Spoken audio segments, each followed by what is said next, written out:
मैं पिछले 2 साल से इस अभियान का हिस्सा हूँ। क्यों मैंने 22 सालों तक नहीं किया, जानना चाहते हैं? और अब मैं क्यों कर रहा हूँ ये भी जानना चाहते हैं? तो देखिए, मैं पहले से कपड़े का व्यापारी हूँ। भिलवाड़ा में कपड़े का फैक्ट्री है मेरा, और पूरे भारत में हर स्टेट में, ऐसा कोई भारत का राज्य नहीं है जहां मेरा कपड़ा नहीं बिकता है। और विश्व की कुछ कंट्रीज में कपड़ा एक्सपोर्ट भी करता हूं। तो मैं क्या एसी कैबिन में बैठ के अच्छा खासा पैसा कमा रहा हूं। तो मुझे लगता था यार, ये फिर टाई पहन के और गांव गांव जाकर के ये आरसीएम करने की क्या जरूरत है? पैसा ही तो कमाना है, तो वो तो मैं कमा रहा हूं। तो पैसा मैं कमा रहा हूं, तो फिर मुझे ये आरसीएम करने की क्या जरूरत है? हो सकता है आप में से भी जो नए साथी आज आए हैं, ऑलरेडी आप पैसा कमा रहे होंगे। किसी का कोई कपड़े का दुकान होगा, किसी का किराने का व्यापार होगा, किसी के खेतीबाड़ी से बहुत अच्छी इनकम आ रही होगी, कोई फाइनेंस के बिजनेस में होगा, कोई माइनिंग के बिजनेस में होगा, कोई पॉलिटिक्स में होगा, किधर भी होगा। पैसा हम कहीं भी कमा सकते हैं। तो मेरे को ये लगता था कि पैसा कमाना ही जिंदगी में इंपॉर्टेंट होता है, और इस एक गलतफहमी की वजह से 22 साल इस सिस्टम से मैं दूर रहा। अच्छा, पर एक बात बताइए, आप में से कितने लोगों को लगता है कि पैसा कमाना बहुत महत्वपूर्ण है? मुझे तो लगता है ना। पर जब मैं पैसा उधर कमा रहा हूं, तो फिर आरसीएम करने की क्या जरूरत है? हाँ जी, फिर आरसीएम करने की जरूरत क्या है? क्या मैं ये पैसा कमाने के लिए कर रहा हूं? नहीं ना। देखिए, इसमें क्या होता है, 22 साल तक मुझे समझ नहीं आया, पर 22 साल बाद एक वैश्विक घटना घटती है, जो कोविड आया था। और कोविड आया तो पूरी दुनिया में लॉकडाउन लग गया। यहां भी लगा था क्या? सब कुछ बंद हो गया, सब घरों में बंद थे, सब कुछ बंद हुआ, तो मेरी फैक्ट्री भी बंद हो गई। फैक्ट्री बंद हुई तो इनकम आना भी बंद हो गई। अब कुछ दिनों तो लॉकडाउन में बड़ा मजा आया था, घर में सबके साथ रह रहे थे, अच्छा लग रहा था। कुछ दिनों बाद चिंता शुरू हुई कि यार ये कब खुलेगा, और मेरी फैक्ट्री नहीं आ रही है तो इनकम भी नहीं आ रही है, तो कैसे इसको लाइफ को मेंटेन किया जाएगा। फिर टेंशन हुई कि मेरे साथ जो लोग काम कर रहे हैं, अगर मेरा बुरा हाल है तो उनका क्या हो रहा होगा।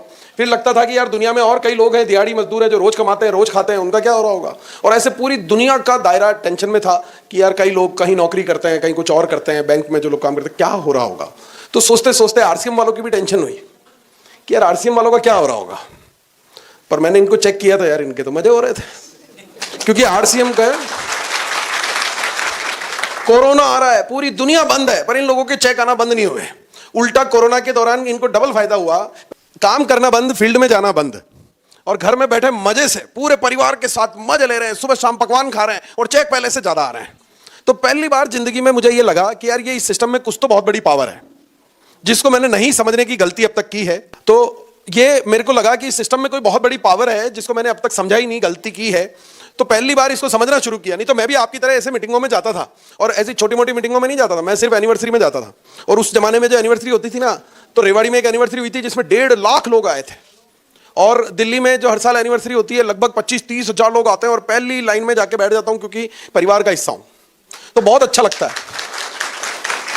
पर इतनी एनिवर्सरियों में गया, पर मैं बिजनेस को समझता नहीं था। वहां मजा इसलिए आता था कि मेरे परिवार का काम है और बहुत शानदार चल रहा है, और मजा इसलिए भी आता था कि बैकग्राउंड में गाना बहुत जोरदार चलाते थे ये लोग। ये चलाते थे वहां पे कि छाबड़ा जी तूने कमाल कर दिया, और मैं भी छाबड़ा हूं तो अच्छा लगता था, मेरे को मजा आता था। तो ये मैं सुनता था, पर समझने का कोशिश मैंने पहली बार तब की। अच्छा, पहली बार में भी मैंने इसको शुरू तक करना शुरू नहीं किया। 3 साल लगा इसको समझने में कि ये मुझे करना चाहिए कि नहीं करना चाहिए, क्योंकि मैं पहले से कुछ अच्छा कर रहा हूं। जो व्यक्ति पहले से घोड़े की सवारी कर रहा होता है ना, उसकी इच्छा होती है कि अब मैं हाथी की सवारी करूं। वो कभी भी ये नहीं चाहेगा कि घोड़े से उतर के गधे पे बैठ जाऊं। तो मेरे सामने प्रश्न ये था कि यार मेरा करोड़ों का टर्नओवर है, इतनी इनकम मेरे को आती है, क्या इतना आरसीएम मुझे दे पाएगा क्या? और यकीन मानना साथियों, उन 3 साल की रिसर्च की मैंने, एक एक बारीक से बारीक रिसर्च, आरसीएम के पास्ट को देखा, आरसीएम का वर्तमान देखा, आरसीएम का भविष्य देखा, एक एक लीडर की कहानी को देखा, हर व्यक्ति ने कहां से शुरू किया था, आज वो किस मुकाम पर है, और क्या वो आगे कितना जा सकता है, उस पोटेंशियल को चेक किया। और 3 साल बाद मुझे समझ में आया कि मैं जो कर रहा हूं वो तो कुछ भी नहीं है, उससे भी कुछ बहुत बड़ा अगर मुझे कुछ दे सकता है तो उसका नाम है आरसीएम। और इसलिए आज मैं उस बिजनेस को पार्ट टाइम करता हूं, और इस आरसीएम अभियान का फुल टाइम हिस्सा हूं मैं। तो साथियों, ये आरसीएम अभियान जो है ना, दुनिया में इससे कुछ सरल हो नहीं सकता। अगर आपको इससे सरल कुछ पता है, मैं आज पूरी चीज बताने वाला हूं। जो 3 साल की मेरी रिसर्च है ना, वो पूरा निचोड़ आज आपको देने वाला हूं। अगले 1-1.5 घंटा अगर आपने मुझे ढंग से सुन लिया तो बहुत मजा आपको आने वाला। देखो, एक किस्सा सुनाता हूं आपको। एक औरत थी जो गर्भवती थी, और बच्चा होने वाला था उसको। बच्चा होने वाला था, डिलीवरी का टाइम आ गया, लेबर पेन होने लगा, तो डॉक्टर साहब को बुलाया। डॉक्टर साहब अपना अटैची लेकर के आ गए। अटैची लेकर के आए तो उस कमरे में गए जिस कमरे में वो महिला थी, सबको बाहर निकाला। डॉक्टर साहब अंदर, 5 मिनट बाद पसीने से भीगे हुए डॉक्टर साहब बाहर आए।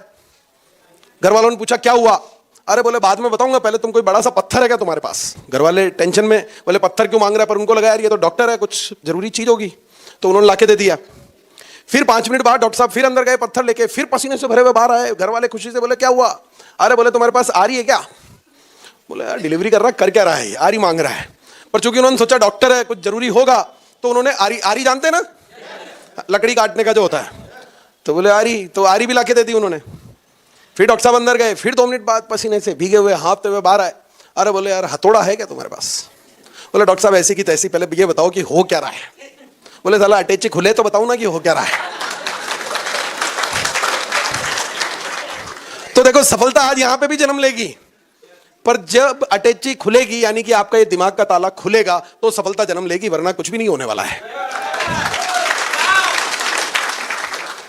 ये आरसीएम कोई बिजनेस नहीं है, कोई मेंबर जोड़ने की स्कीम नहीं है। अगर जो बिजनेस समझ के यहां आया है या जिसने भी आपको ये बिजनेस समझाया है, शायद उन्हें ये पूरी जानकारी नहीं है। पिछले मैं अपने उन 3 सालों के रिसर्च और 2 साल से इसमें काम करने के एक्सपीरियंस के माध्यम से मैं आपको बताना चाहता हूं कि ये दुनिया का सबसे सरल, सबसे आसान और सबसे महान अभियान है। और इस अभियान के 3 मुख्य बिंदु हैं। वो है, पहला है स्वास्थ्य रक्षा। क्या है जी? स्वास्थ्य रक्षा पर हम किस प्रकार से काम करते हैं मैं आपको बताता हूं। पहला तो मुझे बड़ी खुशी हुई कि जिस तरह से आप तालियां बजा रहे हैं, ऊर्जा दिखा रहे हैं, आप लोग जिंदा हैं। पर जिंदा रहने के लिए, जिंदा क्यों है, क्या किया आपने ऐसा कि आप जिंदा हैं? खाना खाया आपने, है ना? सही है, नहीं तो भूखे मर जाते। बात सही है एकदम। सर के लिए तालियां बजा दो यार। अच्छा, जिंदा हो करते क्या हो आप लोग? रोजाना अपनी जिंदगी से चेक करो। आगे भी जिंदा रहना चाहते हो तो करना क्या पड़ेगा उसको भी चेक करो। क्या आप रोज नहाते हो? यानी कि आप नहाते भी हैं, फिर खाना भी खाते हैं, फिर कपड़े भी पहनते हैं। ये तो करना ही है ना। अगले 30, 40 साल, 50 साल और जिंदा रहेंगे तो ये तो करना ही पड़ेगा ना। क्या कोई व्यक्ति कहेगा मैं तो नहीं नहाऊंगा सर, आज से कपड़े पहनना छोड़ दूंगा सर, खाना खाना छोड़ दूंगा सर? हो सकता है क्या ऐसा? नहीं ना। तो आरसीएम में जितने उत्पाद हैं, जितने उत्पाद, आप अगर सवेरे उठ करके चाय पीते हैं तो आरसीएम में मौजूद है, आप अगर ब्रश करते हैं तो आरसीएम में मौजूद है, टूथपेस्ट आरसीएम में मौजूद है, नहा दो साबुन मौजूद है, शैम्पू मौजूद है, कंडीशनर मौजूद है। आप अगर भगवान को अगरबत्ती करते हैं, इबादत करते हैं तो साला इसमें अगरबत्ती मौजूद है। उसके बाद अगर आप नाश्ता करते हैं तो प्रोटीन मौजूद है, आप खाना खाते हैं तो आटा दाल चावल मौजूद है, कपड़े पहनते हैं तो sari salwar suit pant shirt kurta pajama जूते चप्पल मोजे टाई बेल्ट मौजूद है, जो जिंदा रहने के लिए जरूरी है कि नहीं है? तो ये बताइए कि अगर आप केवल आरसीएम के प्रोडक्ट के साथ जिंदा रहते हैं, दुनिया में अब तक आपने 30, 40, 50 साल तक आप जिंदा थे, लाखों रुपए के सामान आए घर में, क्या 1 रुपया भी उसके बदौलत आया क्या? पर यहां काफी सारे लोग ऐसे बैठे हैं जिन्होंने कुछ सालों से सिर्फ आरसीएम का सामान लेना शुरू किया और साला बंगला बन गया, गाड़ी बन गई, लाखों आ गए, करोड़ों आ गए, फिर भी हमें समझ नहीं आ रहा कि हमें ये प्रोडक्ट यूज करने चाहिए कि नहीं करने चाहिए, है ना जी? तो ये प्रोडक्ट है तो जीवन जीना कोई व्यापार है क्या? बस आरसीएम के प्रोडक्ट के साथ ही जीवन क्यों जिए? सवाल तो इतना सही है ना। जिंदा तो रहना है तो ये तो सामान यूज करने ही पड़ेंगे, नहाना पड़ेगा, खाना पड़ेगा, कपड़े पहनने पड़ेंगे। पर क्यों आरसीएम के ही पहने? सबसे जीवन में महत्वपूर्ण सवाल ये होता है। और आरसीएम के प्रोडक्ट बनाते वक्त कंपनी ध्यान रखती है कि वो प्रोडक्ट ऐसे हो जो डेली काम में आने वाले प्रोडक्ट हो। कोई प्रोडक्ट ऐसा नहीं है कि आप घर पे ले जाके सोचो कि साला यार इसको किसको ले जाके दूं। आप खाएंगे खत्म हो जाएगा, आप यूज में लेंगे खत्म हो जाएगा। आपकी रोजाना की जिंदगी में वो काम आता ही आता है। दूसरा, वो प्रोडक्ट आपको हेल्दी हो, किसी प्रकार की मिलावट नहीं हो, आपके स्वास्थ्य को कोई नुकसान नहीं पहुंचे, इस चीज का ख्याल रखा जाता है। क्वालिटी इतनी शानदार हो कि अमीर से अमीर व्यक्ति ये नहीं कह सकता कि यार आपका तो प्रोडक्ट घटिया है, मैं तो इससे महंगे और शानदार प्रोडक्ट लेकर के आता हूं और इतनी वाजिब कीमत पर उपलब्ध कराए जाते हैं कि सबसे निम्न आय वर्ग वाला व्यक्ति ये नहीं कह सकता कि यार इतना महंगा तो मैं अफोर्ड ही नहीं कर सकता। इन सारी चीजों का ध्यान रखा जाता है। मैं अब आप लोगों को बताता हूं कि आपने दुनिया में कई लोग ऐसे देखे होंगे, कई व्यक्ति, कई महिलाएं, कई पुरुष आपने ऐसे देखे होंगे जिन्होंने जिंदगी में पान नहीं खाया, गुटखा नहीं खाया, शराब नहीं पी, तंबाकू नहीं खाया, बीड़ी सिगरेट कुछ भी यूज नहीं किया, कोई नशा नहीं, कोई व्यसन नहीं, फिर भी उनकी मृत्यु हो जाती है कैंसर से, हार्ट अटैक आ जाता है, लीवर फेल हो जाता है। और ये लीवर फेल वाला जो है ना, एक शराबी मेरा दोस्त मैंने मिला, जो मैंने कहा शराब मत पिया कर लीवर फेल हो जाएगा।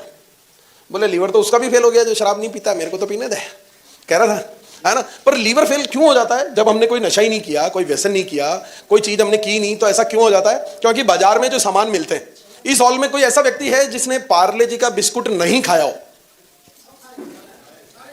सबने खाया।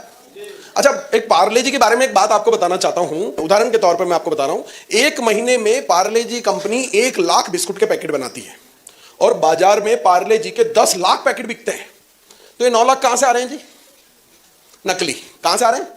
अधिक मुनाफा कमाने के लिए कुछ लोग उसको नकली बनाते हैं, जो आपको दिखेगा पैकिंग बिल्कुल पार्ले जी असली जैसा। मैं दावे के साथ कह सकता हूं, मेरे सहित एक भी व्यक्ति इस हॉल में ऐसा नहीं है जिसने अपनी जिंदगी में वो नकली पार्ले जी नहीं खाया। सबके पेट में गया है। और फिर हमारे को धीरे धीरे धीरे धीरे इस तरह की गंभीर बीमारियां, क्योंकि नकली उत्पाद हम खाते हैं, तो हो जाती है। बाजार में और कई सारी चीजें। ये एक मसाले का वीडियो है, मैं आपको दिखाने की बजाय मैं आपको बता देता हूं कि मसाला बनाने में क्या होता है। धनिया पाउडर जो होता है ना, धनिया पाउडर में घोड़े और गधे की लीद मिलाई जाती है। ईंट जो है ना, ईंट का बुरादा मिलाया जाता है मिर्च के पाउडर में, और साइट्रिक एसिड और लेड मिलाया जाता है हल्दी के अंदर, जिनसे गंभीर बीमारियां होती है। और हम लोग मजे से चटकारे ले लेकर उन मसालों को खाते हैं। आप किसी कंपनी का ब्रांड का लेकर के आ रहे हैं, पैकिंग वही है, ब्रांड वही लिखा हुआ है, पर अंदर मिलावट है। आप जज नहीं कर सकते, आप चेक नहीं कर सकते। और तो और मैं बताता हूं आपको कि कोई रसोई में कोई ऐसी चीज है जो बिना नमक के बन जाए? नहीं बन सकती। और शक्कर के बिना कोई त्योहार पूरा हो सकता है क्या? वो नमक और शक्कर जो है वो भी प्लास्टिक से बनाए जा रहे हैं, फैक्ट्री में बनाए जा रहे हैं। कि ये नमक और चीनी भी किससे बन रही है? प्लास्टिक से बनाई जा रही है। अब आप कहां बच सकते हैं? अच्छा, इतना पार्ले जी आपने खाया, लाखों रुपए का पार्ले जी आप खा गए।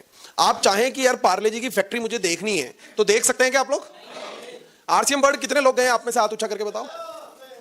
ओहो गरज। तो ये मुझे बताइए कि क्या आपने वहां पे कोई फैक्ट्री देखी क्या आरसीएम वर्ल्ड में? क्या क्या देखा? आटा बनते हुए देखा, मसाले बनते हुए देखे, नमकीनें बनती हुई देखी। आप जब देखने गए थे तो आपको गेट पे रोका गया था क्या कि पहले तेरी आईडी चेक करा? आईडी चेक नहीं करी? आपसे ये भी नहीं पूछा कि आप आरसीएम के मेंबर हो या नहीं हो? कुछ भी नहीं पूछा, आप गए और देख लिया। अच्छा, साला जिसको नकली बनाना ही नहीं है उसको किसके बाप का डर? जो मर्जी आए देख ले, जो मर्जी आए, चाहे वो आरसीएम अभियान का हिस्सा हो, नहीं हो, जुड़ा हो, नहीं जुड़ा हो। रोजाना हजारों की संख्या में एकेडमी के रूप में वहां पूरे भारतवर्ष से लोग पहुंचते हैं और उनसे एक सवाल नहीं किया जाता, और वो जिस मर्जी चाहे प्लांट में घुस करके वो प्लांट देख सकते हैं, अपनी आंखों से ये उत्पाद बनते हुए देख लेते हैं। और जिसने अपनी आंखों से बनते हुए देख लिया वो कभी नहीं चाहेगा कि मेरी बहन के घर में कोई दूसरी कंपनी के मसाले आ रहे हो। वो कभी नहीं चाहेगा कि मेरे ननिहाल में कोई दूसरी कंपनी का तेल यूज हो रहा हो। चाहेगा क्या? और जब वो चाहता है, अपने ननिहाल में कहता है कि यार तेल खाना है तो आरसीएम का ही खाना, मैं आपके हाथ जोड़ता हूं। अपनी बहन को कहता है कि मसाले आटे तो तू आज से आरसीएम का ही खाएगी, मैं तेरे हाथ जोड़ता हूं। तो क्या वो कोई व्यापार कर रहा है क्या? नहीं ना। आप जो ये आरसीएम के उत्पाद, जो फैक्ट्रियां आपने भिलवाड़ा में देखी होंगी, ये उत्पाद अगर आप किसी के घर में पहुंचाते हैं ना, तो आप पैसे कमाने का जरिया नहीं है, बल्कि आप उसके पूरे परिवार को heart attack, liver failure, kidney failure, cancer जैसी गंभीर बीमारियों से बचाने का काम करते हैं। यानी कि अगर आप आरसीएम के उत्पाद इस दुनिया तक पहुंचा रहे हैं तो आप दुआएं कमाने का काम करते हैं।